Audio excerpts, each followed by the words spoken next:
Discuter des mesures qui peuvent favoriser la participation électorale des jeunes, le thème a fait l'objet d'un forum national d'engagement, de mobilisation et d'inclusion politique des jeunes leaders au Gabon à l'Arche de l'Alliance, 6 au quartier Charbonnage dans le premier arrondissement de la commune de Libreville, ce 19 juillet 2023. Il s'agit d'un forum de la jeunesse.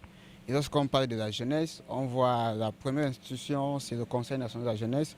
Donc il est important pour nous de prendre une part active à ce forum puisqu'il s'agit de la jeunesse. Et lorsqu'on parle des élections, on parle de l'abstention, on a toujours lancé les pics à la jeunesse. On parle de la non-participation politique, ce sont des jeunes. Donc notre implication ici voudrait impliquer la majorité des jeunes à prendre part aux échéances électorales à venir. Le différum part d'un constat, c'est pourquoi il est urgent de mettre une plateforme citoyenne qui soutiendra les candidatures issues de la jeunesse. Nous avons constaté que la jeunesse gabonaise a été quasiment absente lors des précédents scrutins électoraux, notamment la présidentielle de 2016. Donc sur 6 000 inscrits, seulement 3 000 ont voté. Et dans ces 600 000, excusez-moi, seulement 300 000 ont voté. Et dans ces 300 000, je vous laisse imaginer combien de jeunes ont voté. Donc c'est pour rectifier ce tir justement que la société civile, présidée par le ROL BG, ont décidé d'organiser ce forum. Les objectifs de cette plateforme sont multiples. Bon, l'objectif, c'est de mobiliser les jeunes autour d'une réflexion globale sur la participation et l'engagement politique des jeunes, de ces derniers. Et nous avons en perspective l'élection du 26 août prochain.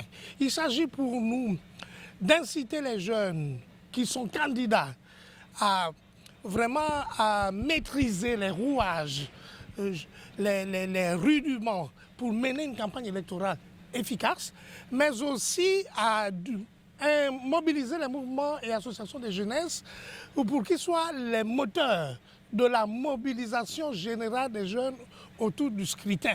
Rappelons que le Forum national d'engagement de mobilisation et d'inclusion politique des jeunes leaders, à quelques semaines des élections générales, était organisé par le Conseil national de la jeunesse gabonaise, CNJG, la Fédération catholique des mouvements des jeunes, FECAM, le Réseau national des organisations libres de la société civile pour la bonne gouvernance, ROL-BG, et le Consortium des organisations de la société civile pour la transparence électorale et la démocratie, COTED.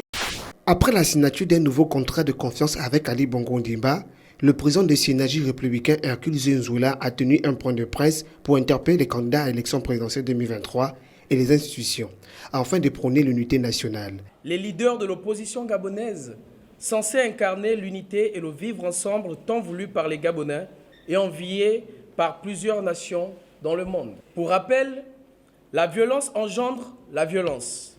Elle n'a jamais été source de progrès dans notre pays, ni dans une société qui aspire à des grandes ambitions pour son peuple. Pour ce faire, la synergie républicaine interpelle l'opinion nationale et internationale sur la diffusion des messages de haine et de division faites par plusieurs leaders de l'opposition qui, en manque de projets politiques cohérents, ont choisi la théorie du complot, de la manipulation, de conscience, de la propagande de la peur, du discours de xénophobie, qui sont des substances extrêmement dangereuses pour la stabilité de la République gabonaise.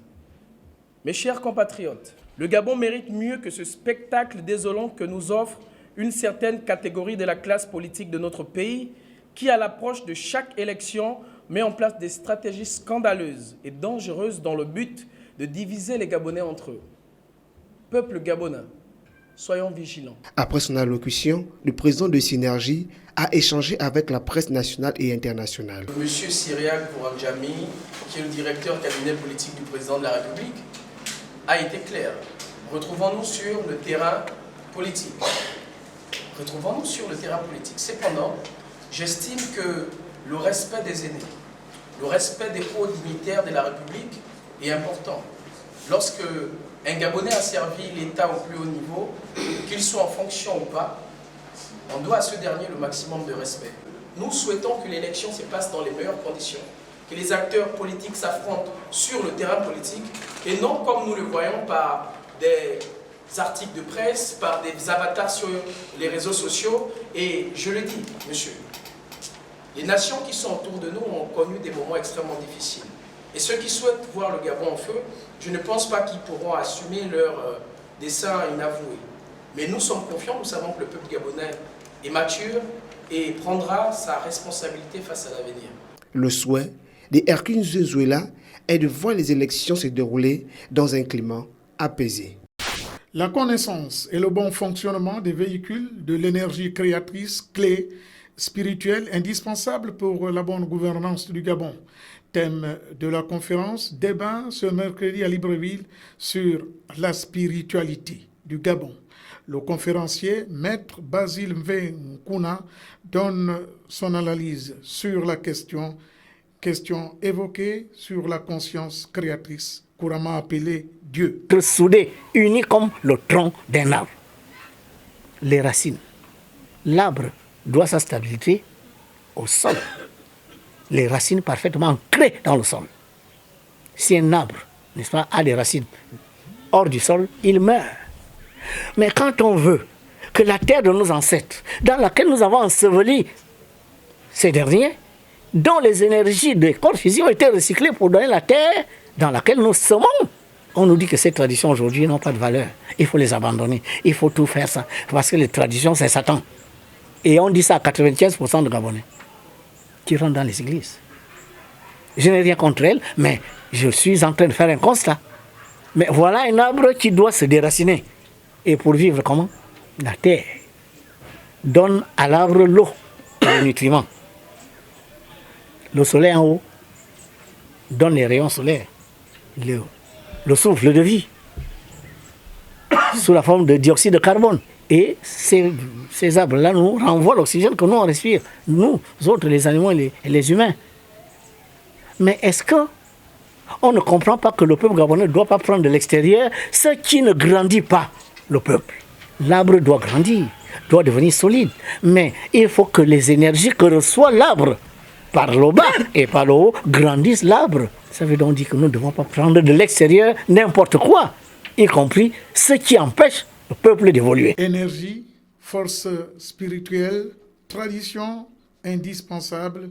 Madame Benga est traditionnaliste. Dans le cas de la survie qui nous a été imposée par la barbarie des colons, le Gabonais a été dans une autre planète, il n'est même pas sur Terre. En clair, c'est le nombre 9 qui véhicule l'esprit qui régit le Gabon, 9, comme les 9 provinces du Gabon. C'est ce 16 juillet 2023 que le Centre gabonais des élections, CEGE, a mis fin au dépôt de candidature à l'élection présidentielle d'août prochain au Gabon. Une fois la campagne lancée, l'occasion sera opportune pour les différents candidats de convaincre les Gabonais en âge de voter grâce à un projet de société accrocheur et convaincant. Je me définis comme le candidat du peuple et il y en a d'autres. Et comme vous le savez, je suis dans un regroupement politique qui s'appelle Alternance 2023. Et nous avons aussi d'autres amis, d'autres ramifications de l'opposition. C'est important qu'il y ait une opposition et une majorité. Et nous avons l'ambition de devenir la majorité, de faire aboutir l'alternance. J'accepte d'être candidat parce que je n'ai jamais participé à la gestion chaotique de notre pays, donc je n'ai jamais volé l'argent de l'État. Rappelons que près de 20 candidats briguent la magistrature suprême cette année. Une nouvelle opération d'une équipe mixte de lutte contre la criminalité liée aux espèces fauniques vient d'aboutir à l'interpellation d'un individu impliqué dans le commerce illicite d'ivoire à Kango, dans la province de la Suère. En effet, depuis le 2 juillet, les agents du cantonnement des eaux et forêts, de la direction de lutte contre le braconnage et ceux de la brigade centre de gendarmerie de Kango, appuyés par Conservation Justice, ont intensifié les patrouilles de lutte anti-braconnage afin de s'attaquer au trafic d'ivoire. Lors de cette mission, l'équipe mixte a réussi à appréhender un ressortissant burkinabé sur le point de finaliser une transaction illicite de vente d'ivoire. Il a été arrêté en possession de 4 pointes d'ivoire. En attendant la conclusion des enquêtes, le ressortissant burkinabé a été poursuivi pour détention et tentative de commercialisation de pointes d'ivoire. Des infractions graves qui lui exposent à de lourdes sanctions pénales selon l'article 390 du nouveau code pénal en vigueur. Il risque une peine d'emprisonnement de 10 ans ainsi qu'une lourde amende. La réduction du trafic d'ivoire au Gabon en 2022, telle que rapportée par l'ONG Conservation Justice, est un développement encourageant. Cependant, il est préoccupant de constater que le commerce d'ivoire persiste dans plusieurs villes du pays. Cette situation peut s'expliquer par la demande internationale d'ivoire qui existe encore principalement en destination de l'Asie. C'est dans le cadre des activités sportives que le département des hommes de l'Église internationale de Nazareth, dont le diacre Fabrice Omvamvé, responsable des hommes, a organisé une marche sportive le samedi 15 juillet du mois en cours au stade de l'Amitié situé en Ngondji. Bien, ce matin, nous nous sommes retrouvés, toute l'Église de Nazareth ici réunie avec les fils, les pères et les mères, toute la famille ensemble. Il était question, dans un premier temps, d'atteindre l'objectif, le premier qui est la communion fraternelle. Et quand bien même Dieu dit dans sa parole qu'il prend soin de nos esprits et de nos âmes, et que nous devons également prendre soin de nos corps, c'est là la raison primordiale de notre présence ici au stade ce matin. Au-delà de tout, parfois certaines maladies ne sont pas dues seulement aux attaques mystiques. Certaines maladies sont dues par l'inertie, par le fait que l'on soit cloîtré, par le fait que l'on ne bouge pas assez. Alors donc pour nous, aujourd'hui cette activité sportive permet non seulement de sortir, de se découvrir, de se retrouver dans un cadre autre que celui de l'église ou des 4 murs. Et voilà ce que nous pouvons dire. La dite marche avait pour thème un esprit saint dans un corps saint. Un esprit saint dans un corps saint. Celui qui accepte Jésus-Christ de Nazareth en esprit, en vérité, c'est celui-là qu'on appelle chrétien. Et lorsque tu acceptes Jésus-Christ de Nazareth, le Saint-Esprit vient habiter en toi. Et lorsque tu acceptes Jésus-Christ de Nazareth en esprit, en vérité, et que tu es devenu chrétien, ça voudrait dire que tu as été doté d'une nouvelle nature. Tu es devenu une nouvelle personne. Et donc par conséquent, le Saint-Esprit vient automatiquement habiter en toi, qui est né de nouveau, qui est devenu une maison propre, qui est devenu un temple propre, d'où un esprit saint dans un corps saint. Perçu comme une distraction pour certains et pour d'autres un moyen de se relaxer, les hommes de Dieu nous en disent plus. Ce n'est pas une distraction qui est vaine, c'est une distraction qui est bénéfique pour l'organisme de tout être humain. La logique voudrait que tout être humain doit être en bonne santé. Même étant homme de Dieu, on se doit d'être en bonne santé. Pour aller évangéliser, il faut être en bonne santé. Pour aller vaquer à l'œuvre de Dieu, il faut être en bonne santé. Donc l'activité sportive est une activité qui vraiment, et j'encourage d'ailleurs tout homme de Dieu à le pratiquer. Bien, déjà c'est un temps où on permet d'aérer son esprit, de sortir du cadre habituel. On est en plein air avec les enfants, avec les frères, on marche. Ça ouvre l'esprit. Le sport ouvre l'esprit en fait. Non, le sport n'est pas du tout une distraction. Le sport est une discipline. Et nous sommes les disciples de Christ. Alors quand on dit discipline, c'est qu'on suit d'accord, des directives. Et lorsque on est sportif, on va dire ça comme ça, lorsqu'on est sportif, eh bien, ça nous permet quelque part non seulement de traiter notre corps, afin, comme Madame a dit, d'avoir l'esprit ouvert, mais ça permet également de se sentir bien. Ces derniers n'ont pas manqué de bénir le Seigneur Jésus par une prière d'ensemble pour ces temps qu'il a rendu possible. En espérant que les initiatives pareilles soient répétitives, c'est par une photo d'ensemble que ces moments ont pris fin. Je vais vous dire, moi personnellement j'en ai marre. Et 95% des Gabonais aussi en ont marre. La vie chère, ça ne fait qu'augmenter. Parce qu'aujourd'hui, nous sommes à 4 doigts de banane, à 1000 francs. Hein? Maintenant, on ajoute un petit doigt dessus, 5 doigts, 2000. Le sucre, nous sommes un pays producteur du sucre. En ce moment, il n'y a rien.